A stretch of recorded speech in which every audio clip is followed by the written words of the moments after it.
నీ చేతులతో మీ అమ్మకు నాకు కాస్త విషమిచ్చి చంపేరా.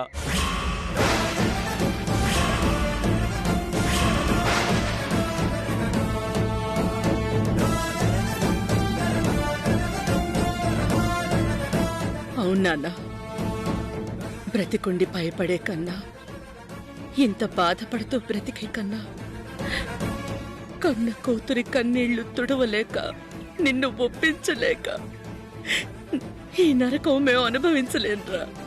మమ్మల్ని చంపేరా, మమ్మల్ని చంపే.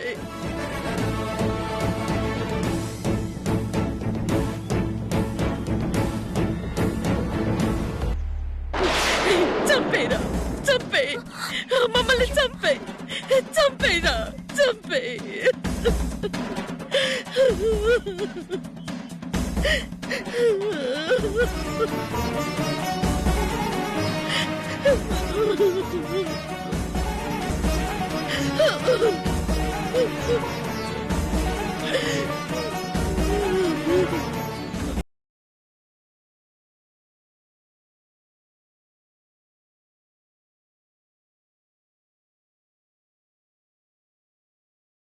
మీరంతా ఒకే మీటర్లో ఉన్నారన్నమాట.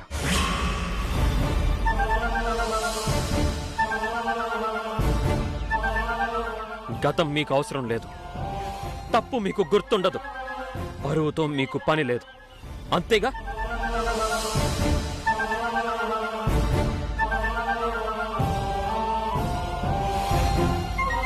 నేను కోల్పోయిన మనశ్శాంతి, వదులుకున్న గౌరవం, చేత్కరించబడ్డ క్షణాలు అన్నీ మర్చిపోయి ఈ ఆడపడుచుని ఆదరించేవాణ్ణి, ఈ ఇంట్లో స్థానం ఇచ్చేవాణ్ణి.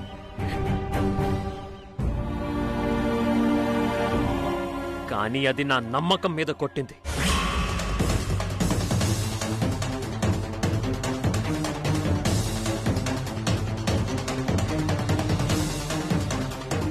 నా నమ్మకంతో పాటు అది చచ్చిపోయింది. కానీ అది తిరిగొచ్చినంత తేలిక కాదు నా పోయిన నమ్మకం చిగురించడం.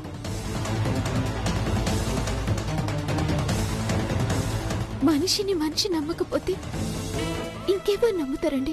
నమ్మలేను.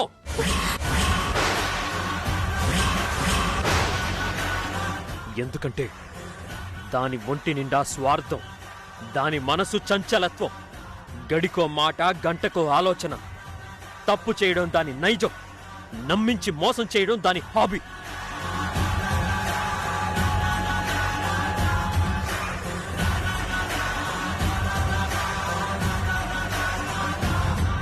ఇవాళ జాలిపడి ఇంట్లో ఉండనిచ్చిన సామ్రాట్కో కట్టుబాటుంది, ఈ కుటుంబానికో నడవడిక ఉంది అని రేపటికి మర్చిపోతుంది, మళ్ళీ తప్పు చేస్తుంది. చెయ్యదు.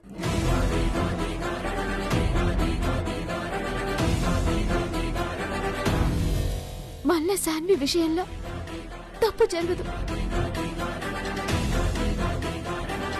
నువ్వు గ్యారంటీ ఇస్తావా? ఏం తెలుసు నీకు దాని మానసిక స్థితి?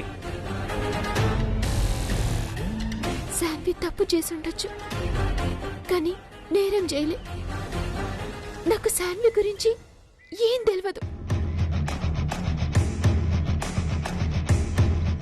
కానీ సాటి ఆడపిల్ల గదొక్కటే చూస్తున్నా.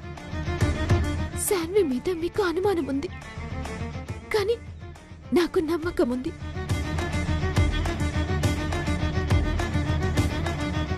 మీరు మీ చెల్లని క్షమించి ఈ ఇంట్లో ఉండనీకి ఒక్క ఛాన్స్ ఇయ్యండి.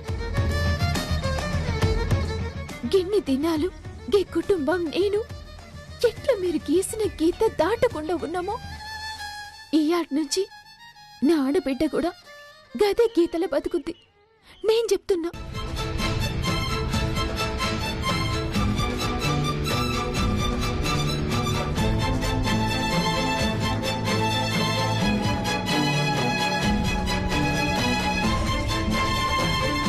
కాదని దాని అడుగు తడబడితే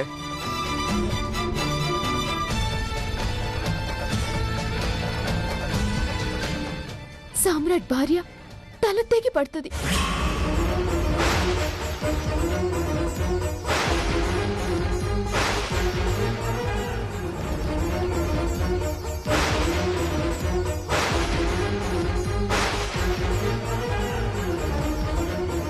అక్కర్లేదు.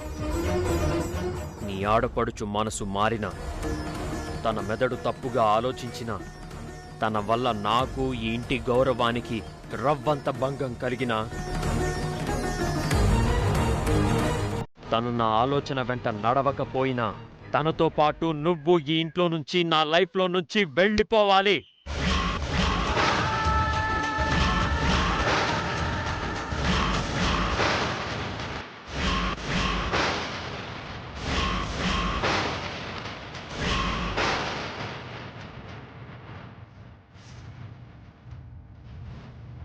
ఏంటి, ఒప్పుకుంటున్నావా? నీ ఆడపడుచుని వదిలేస్తున్నావా?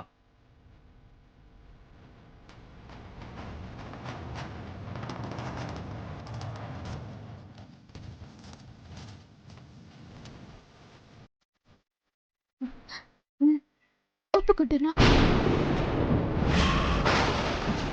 మీ మాటకి కట్టుబడుతున్నా. అయితే తను ఈ ఇంట్లో ఉండొచ్చు.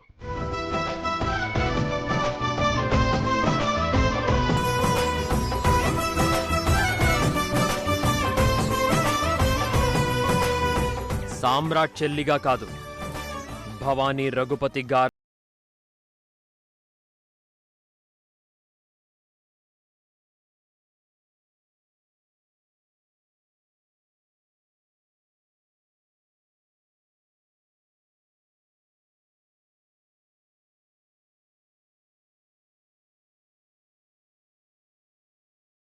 నాకు కావాల్సింది కన్నీళ్లు కాదు, బిలీవబిలిటీ.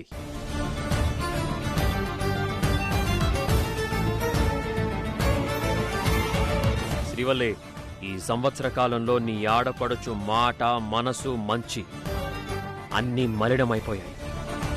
పసుపు నీళ్లతో తలస్నానం చేయించి నా ఇంట్లోకి తీసుకురా.